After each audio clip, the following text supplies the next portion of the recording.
kembali di channel Oma Solusi Indonesia dengan membawakan satu topik baru dengan judul Manfaat Berani Hadapi Kolektor Apapun Hasilnya. Seperti biasa, sebelum saya masuk ke topik, saya akan jelaskan apa itu kolektor. Kolektor adalah penagihan dari bank kepada pemegang kartu kredit yang saat ini sedang mengalami tunggakan pembayaran. Dan ada dua jenis kolektor yang telah diciptakan oleh bank. Saya akan mulai menjelaskan yang pertama. Kolektor yang pertama bertugas menelpon nomor handphone ataupun menelpon nomor fixed line pemegang kartu kredit yang saat ini sedang mengalami tunggakan pembayaran. Dan seringkali mereka kita sebut dengan istilah desk call. Dan kolektor yang kedua yaitu kolektor yang bertugas mendatangi rumah atau mendatangi tempat bekerja pemegang kartu kredit yang saat ini sedang melakukan tunggakan pembayaran. Dan seringkali mereka kita sebut dengan istilah debt call. Di video saya sebelumnya telah saya unggah beberapa topik terkait cara hadapi desk call versi Oma Solusi Indonesia. Dan di video saya selanjutnya juga akan saya unggah beberapa topik terkait cara hadapi debt call versi Oma Solusi Indonesia. Akan tetapi sebelum saya mengunggah video-video tersebut, saya merasa perlu untuk menerangkan kepada kalian tentang manfaat yang kita dapatkan ketika kita berani berhadapan dengan kolektor kartu kredit apapun hasilnya. Saya akan mulai menjelaskan manfaat yang kita dapatkan ketika kita berani berhadapan dengan kolektor apapun hasilnya. Yang pertama,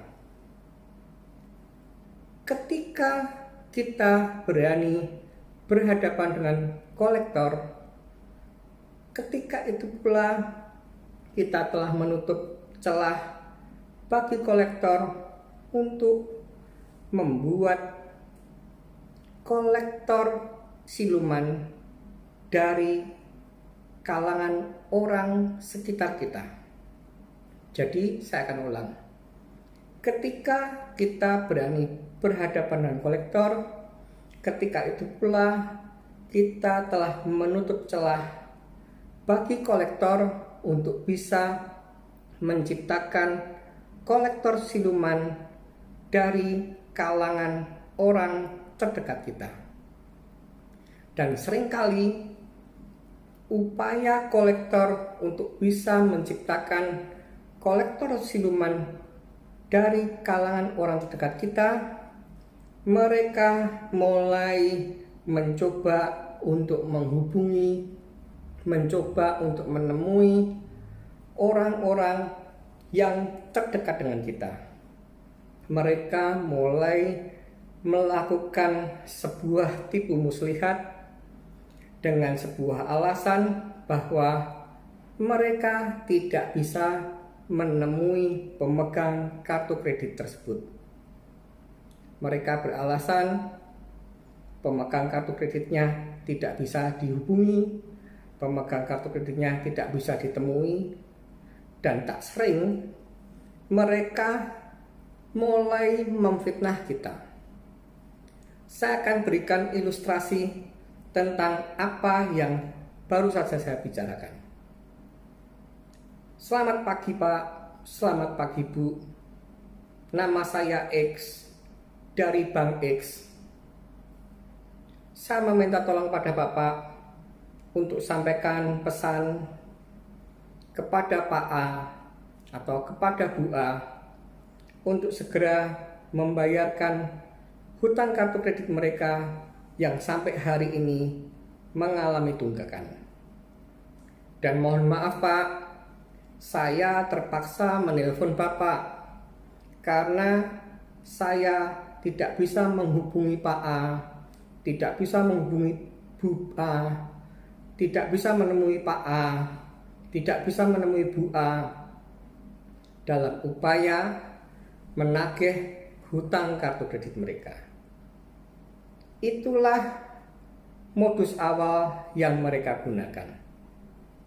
Dan akan saya terangkan untuk yang modus kedua dengan adanya muatan fitnah. Selamat sore Pak, selamat sore Bu. Saya dari X. Nama saya X. Saya terpaksa menagihkan hutang kartu kredit Pak A, hutang kartu kredit Bu A, karena kata Pak A, karena kata Bu A, Bapaklah yang menggunakan kartu kredit tersebut dan sampai hari ini telah mengalami tunggakan pembayaran. Itulah yang kira-kira sering mereka lancarkan, sering mereka lakukan dalam upaya menciptakan kolektor siluman di kalangan orang-orang terdekat kita.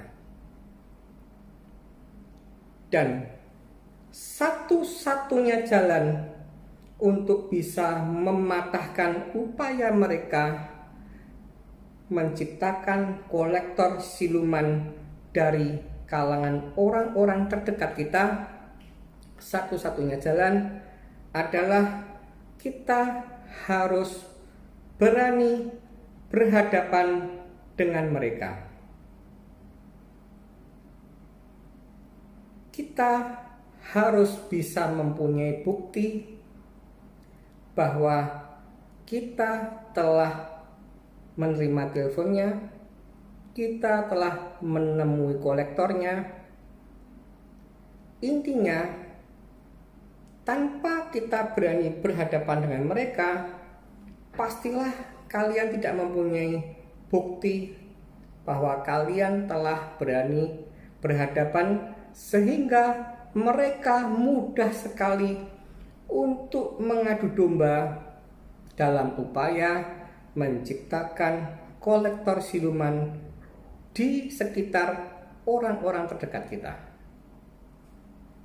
Jadi, saya anjurkan kalian untuk mulai menyiapkan 2 buku. 1 buku untuk semua yang terkait penagihan lewat telepon atau istilah kita desk call, dan 1 buku semua yang terkait tentang penagihan debt call atau penagihan yang mendatangi kalian. Buku pertama atau untuk desk call, tulislah tentang tanggal mereka menelpon, jam mereka menelpon, nomor berapa mereka menelpon. Maksud saya nomor berapa adalah nomor handphone yang tampil di handphone kita, catat nomor tersebut. Bertemu atau berbicara dengan siapa kita, namanya siapa, mereka mengaku dari utusan bank mana, catat semuanya. Dan akan lebih baik lagi jika mungkin kalian bisa mempunyai dokumentasi percakapan kalian. Kalau memungkinkan, rekamlah percakapan kalian, sehingga kita mempunyai bukti otentik akan semua pembicaraan yang terjadi antara kalian dan desk call. Tapi Kalau itu tidak mungkin, kalian cukup mencatat saja seperti yang telah saya instruksikan. Dan satu buku lagi adalah kita kasih judul sebagai buku tamu. Jadi di buku tamu yang seringkali penting adalah tanggal datangnya kapan, jamnya jam berapa, yang bertamu namanya siapa, yang bertamu dari bank mana, dan kita mewajibkan kepada debt call untuk mau bertanda tangan di buku tamu yang kita telah buat. Ingat baik-baik, kalian adalah raja selama di kawasan rumah kalian. Kalian berkuasa selama itu berada di rumah kalian. Jadi kalian wajib mengharuskan dia jika kita ingin bernegosiasi, jika kita ingin bertemu, kamu harus tanda tangan buku tamu. Itu adalah hukumnya. Dan setelah kalian mempunyai dua hal yang telah saya jelaskan, itu artinya kalian telah mempunyai bukti otentik bahwa kita telah berani menerima telepon, bahwa kita telah berani menemui mereka apapun hasilnya. Sehingga ketika mereka mulai melakukan tipu muslihat,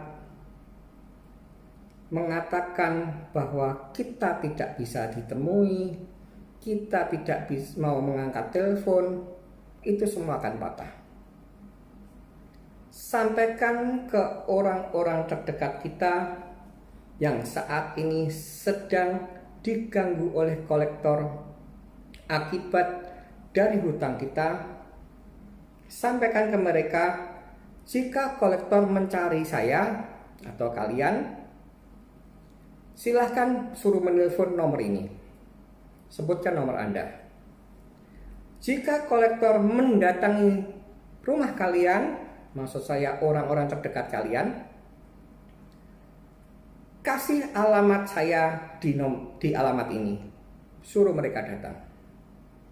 Dan jelaskan kepada orang-orang terdekat kalian bahwa mereka, dalam kurung orang-orang terdekat kita, boleh mencoba untuk menelpon dengan nomor lain untuk membuktikan siapapun yang menelpon kita, siapapun yang bertamu kepada kita, pasti kita angkat, pasti kita temui. Sehingga ketika orang-orang terdekat kita sedang diperalat, sedang dibohongi, itu semua akan hilang dengan sendirinya. Dan sampaikan kepada orang-orang terdekat kalian, beri mereka edukasi agar supaya kolektor menagih kepada pemegang kartu yang saat ini sedang macet.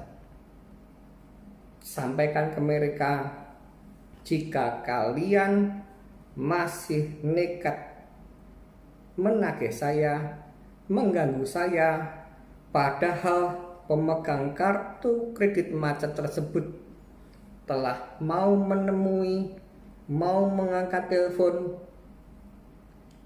kalian akan saya somasi karena pelanggaran Surat Edaran Bank Indonesia nomor 14/17/DASP tentang dilarang melakukan penagihan kecuali kepada pemegang kartu kredit. Jadi, inilah salah satu keuntungan terbesar ketika kita berani menghadapi kolektor apapun hasilnya. Paling tidak, dengan kita tidak menghindar, apalagi lari, kolektor tidak mempunyai celah untuk membuat kolektor siluman diambil dari orang-orang di sekitar kita, diambil dari keluarga kita, diambil dari kerabat kita. Dan ketika mereka melakukan tipu muslihat, pastilah orang-orang terdekat kita ini memberikan informasi ke kita. Kemarin saya ditelepon Bang A, marah-marah gara-gara kamu gak bayar utang. Nah, disinilah poinnya. Suruh telepon saya langsung. Jangan mau kamu ditelepon, jangan mau kamu diperalat. Bisa jadi jawaban mereka satu, katanya tidak mau terima. Nah, inilah satu-satunya cara untuk membuktikan kepada orang-orang terdekat kita bahwa saat ini orang-orang terdekat kita ini sedang diperalat agar supaya dia ikut meramaikan suasana penagihan. Jadi, setelah kalian mengerti tentang satu keuntungan terbesar ketika kita berani menghadapi kolektor apapun hasilnya, semuanya saya kembalikan kepada kalian lagi. Kalian ingin menjadi seorang ksatria, berani berbuat, berani tanggung jawab, atau tetap memilih sebagai seorang pengecut dengan menghindar, bahkan menghilang dari kolektor. Dan akibatnya, karena kalian menghindar, karena kalian menghilang, orang lainlah yang menjadi korban bulan-bulanan kolektor. Orang-orang terdekat kalianlah yang akan seringkali diganggu oleh kolektor, dikarenakan kalian lari dari permasalahan ini. Jadi, kalian sudah memenangkan separuh dari pertandingan jika kalian berani menghadapi kolektor apapun hasilnya. Baik itu kolektor deskol, baik itu kolektor depkol, hadapilah mereka. Lihatlah di video saya selanjutnya topik-topik yang membahas cara hadapi depkol fraksi Ormas Solusi Indonesia. Jadi, jangan kalian menyerah, tetap semangat, dan ingat, badai pasti berlalu.